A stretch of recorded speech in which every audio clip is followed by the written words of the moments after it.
Mummy મને ખૂબ દુખી રહ્યું છે. બેટા તો અહીંયા જ રહેજે, હું હમણાં જ આવું છું. કબૂતરી તેને છોડીને આગળ વધી.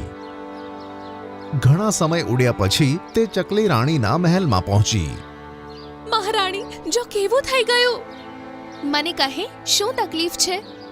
મહારાણીજી, મારા બચ્ચા ઉપર હમણાં બાજે હુમલો કર્યો હતો. તેની પાંખમાં ખૂબ ઊંડો ઘા થયો છે, તેમાંથી લોહી નીકળે છે. અરે બાપ રે, ચાલો હું હમણાં જ આવીને તેને જોઉં છું. ચકલી રાણી કબૂતરીની સાથે ઉડીને તેના ઘરે પહોંચી. બેટા હેરાન ના થઈશ. બચ્ચું જમીન પર પડ્યું હતું અને તેની પાંખમાંથી લોહી નીકળતું હતું.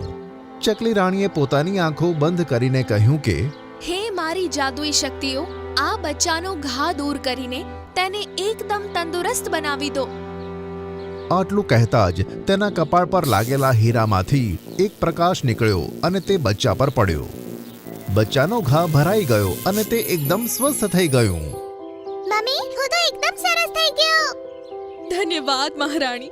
જો તમે ના હોત તો અત્યાર સુધી મારું બચ્ચું જીવતું ના હોત.